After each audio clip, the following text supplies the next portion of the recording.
Hi friends, welcome to iSmart రుచులు. నేను మీ రజని. ఎలా ఉన్నారు? బాగున్నారా? నేనైతే చాలా చాలా బాగున్నాను. నా వీడియో కనుక ఎవరైనా ఫస్ట్ టైం చూసినట్లయితే ప్రీవియస్ వీడియోస్ కూడా చూడండి. చూసి కంటెంట్ ఉంది అని అనిపిస్తే నా ఛానల్ని సబ్స్క్రైబ్ చేసుకోండి. అదేవిధంగా మీ ఫ్రెండ్స్కి ఇంకా మీ రిలేటివ్స్కి కూడా షేర్ చేయండి. ఈ వీడియోలో నేను చూపించబోతున్న రెసిపీ వచ్చేసి పాలక్ పోహా వడ. క్రిస్పీ అంటే చాలా క్రిస్పీగా ఉంటుంది. చాలా చాలా టేస్టీగా ఉంటుంది. వీడియోను అస్సలు స్కిప్ చేయకుండా చూడండి. అప్పుడే నేను చెప్పే కొలతలను పాటిస్తూ చేస్తే మీకు పర్ఫెక్ట్ పాలక్ పోహా వడ వస్తుంది. ఇప్పుడు మన రెసిపీ తయారీ విధానం చూద్దాం. ఒక బౌల్ తీసుకొని అందులో ఈ విధంగా ఒక జల్లెడ పెట్టుకొని దాంట్లో 1 కప్పు అటుకులను వేసుకోవాలి. 1 కప్పు అటుకులను వేసుకొని పైన ఈ విధంగా వాటర్ పోస్తూ అవి మునిగేంత వరకు వాటర్ పొయ్యాలి. నేను ఇక్కడ చాలా తిక్కుగా ఉంటాయి కదా అటుకులు తీసుకున్నాను, పోహా అటుకులు. పల్చగా ఉండే అటుకులు మీ దగ్గర ఉన్నట్లయితే అవి తీసుకున్నా కూడా చాలా క్రంచీగా చాలా బాగా వస్తాయి మన ఈ వడ. తర్వాత ఒక మిక్సీ జార్ తీసుకొని అందులో ఒక 4-5 పచ్చిమిర్చి వేసుకోవాలి. 1 ఇంచు అల్లం ముక్క వేసుకోవాలి. తర్వాత ఒక 4-5 వెల్లుల్లి రెబ్బలు, ఒక 10 మిరియాలు వేసుకోవాలి. తర్వాత 1/2 స్పూన్ జీలకర్ర వేసుకోవాలి. కొంచెం కరివేపాకు వేసుకొని మూత పెట్టి మొత్తం దీనిని మెత్తగా పేస్ట్ లాగా, అంటే కొంచెం బరకగా పేస్ట్ లాగా రుబ్బుకోవాలి. తర్వాత మనం ముందుగా నానపెట్టుకున్న పోహా ఉన్నాయి కదా, వాటిని వాటర్ మొత్తం ఈ విధంగా తీసేసి వాటర్ లేకుండా మొత్తం వంపేసి దానిని వాటర్ వంపేసిన బౌల్లోనే మళ్ళీ వేసుకోవాలి. ఇలా పోహా నానబెట్టి తీసుకున్నవి వేసుకున్న తర్వాత దాంట్లో మనం మిక్సీ పట్టుకున్న పేస్ట్ ఉంది కదా, అల్లం పచ్చిమిరపకాయలు ఇవన్నీ చేసిన పేస్ట్, ఆ పేస్ట్ కూడా వేసుకోవాలి.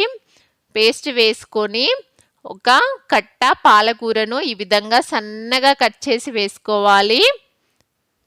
తర్వాత ఒక 1/2 బంచ్ కొత్తిమీరను కూడా వేసుకోవాలి. తర్వాత ఒక 1/2 కప్పు శనగపిండి వేసుకోవాలి. 1 స్పూన్ చిల్లీ ఫ్లేక్స్ వేసుకోవాలి. ఒక 1/2 స్పూన్ గరం మసాలా వేసుకోవాలి.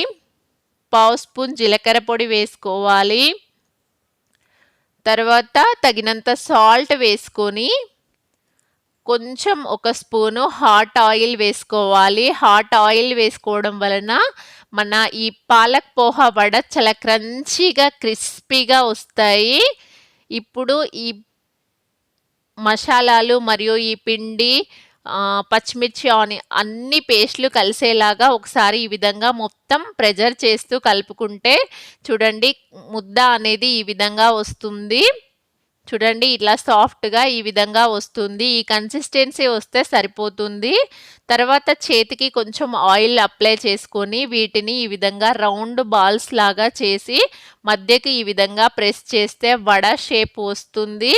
ఇలా వడ షేపు చిన్న చిన్న వడల్లాగా చేసుకొని కట్లెట్ షేప్ అంటారు కదా, ఆ షేప్లో చేసుకొని మనం వీటిని పక్కన పెట్టుకోవాలి, వేరొక ప్లేట్లో పెట్టుకోవాలి. ఇదే విధంగా మిగతా అన్నీ కూడా చేసి తీసుకోవాలి. ఇవి చాలా క్రంచీగా చాలా క్రిస్పీగా వస్తాయి. Evening snacks, tea time snacks అంటారు కదా, అలా చాలా బాగుంటాయి. ఇప్పుడు ఆయిల్ పెట్టుకొని పొయ్యి మీద స్టవ్ ఆన్ చేసి ఆయిల్ పెట్టుకొని ఆయిల్ మంచిగా వేడయ్యాక ఈ విధంగా చిన్నది వేస్తే, చిన్న పిండి ముద్ద వేస్తే అది వెంటనే ఫ్రై అవుతుంది. ఆ వేడొచ్చిన తర్వాత మనం రెడీ చేసుకున్న ఈ వడలను మొత్తం వేయాలి. మంట అనేది మీడియం టు హై ఫ్లేమ్లో ఉండాలి. లో ఫ్లేమ్ అస్సలు పెట్టకూడదు. లో ఫ్లేమ్ పెట్టినట్టయితే మన వడలు అనేది ఆయిల్ మొత్తం పీల్చుకుంటుంది. అందుకోసం మీడియం టు హై ఫ్లేమ్లోనే ఉంచుకొని వడలని వేయించుకోవాలి. వడ అనేది మంచి గోల్డెన్ బ్రౌన్ కలర్లోకి వచ్చేంతవరకు వేయించుకోవాలి. ఇలా మధ్య మధ్యలో టర్న్ చేసుకుంటూ గోల్డెన్ బ్రౌన్ కలర్ వచ్చేంతవరకు వేయించుకోవాలి.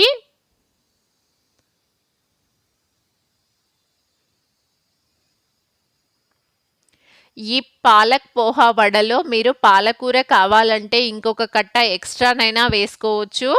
పిల్లలు అంటే నార్మల్‌గా పాలకూర పప్పు అలాంటివి ఇష్టపడని వాళ్ళకు దీంట్లో మనం ఆకుకూర వేసామని అసలు వాళ్ళకి తెలియనే తెలియదు. చూస్తే అది కొత్తిమీర, కరివేపాకు లాగానే కనిపిస్తుంది. అందుకోసం కంపల్సరీ మీరు ఇలా స్నాక్స్ రూపంలో చేసి పెడితే వాళ్ళు చాలా ఇష్టంగా తింటారు పిల్లలు. అందుకోసం మీరు ఈ వీక్ కంపల్సరీ ట్రై చేయండి. ట్రై చేసి మీకు ఎలా వచ్చిందో కూడా నాకు కంపల్సరీ కామెంట్ చేయండి.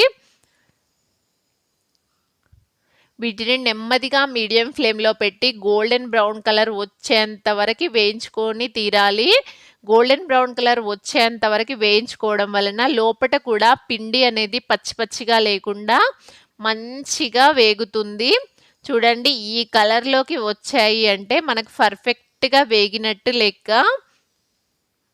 ఇప్పుడు వీటిని ఒక జల్లిగంట సహాయంతో వీటిని తీసేసుకుందాము. చూడండి అన్నీ ఒకే కలర్‌లో ఉన్నాయి కదా! ఒక్కొక్కటి ఒక్కొక్క కలర్ అలా ఏం లేవు కదా! మనం ముందు అన్నీ రెడీ చేసి పెట్టుకొని ఒకేసారి వేసినట్లయితే అన్నీ ఒకే కలర్‌లో ఉంటాయి. ఒక్కొక్కటిగా వడ చేస్తూ ఒక్కొక్కటిగా వేస్తే అన్నీ ఒకే కలర్‌లో రావు. అదేవిధంగా ఒకే రకంగా ఫ్రై అవ్వవు. అందుకోసం ముందుగా మొత్తం మీరు చేసుకొని తర్వాత ఈ విధంగా వేసుకుంటే మన పాలక్ పోహా వడ రెడీ. ఇప్పుడు దీనిని ఒక పేపర్ టిష్యూ పరిచిన ప్లేట్లోకి వేసుకుందాము. ఎక్సెస్ ఆయిల్ ఏదైనా ఉంటే అది రిమూవ్ అవుతుంది. ఇప్పుడు దీనిని మనం సర్వింగ్ ప్లేట్లో పెట్టుకొని సర్వ్ చేసుకోవడమే. ఇది పచ్చి శనగపప్పు అంటారు కదా! పచ్చెనగపప్పు మరియు పల్లీలతో చేసిన చట్నీతో కాంబినేషన్ అనేది చాలా పర్ఫెక్ట్‌గా ఉంటుంది. అదేవిధంగా పిల్లలు కచప్‌తో కూడా చాలా ఇష్టంగా తింటారు. చూడండి ఎంత క్రంచీగా వచ్చాయో మన పాలక్ పోహా వడ చాలా అంటే చాలా క్రంచీగా వచ్చాయి. టీ టైమ్ స్నాక్‌లోకి మంచి రెసిపీ ఇది. మేమైతే తింటూ చాలా ఎంజాయ్ చేశాము. మీరు కూడా కంపల్సరీ ట్రై చేయండి. ట్రై చేసి మీకు ఎలా వచ్చిందో నాకు తప్పకుండా మీరు కామెంట్ చేయండి.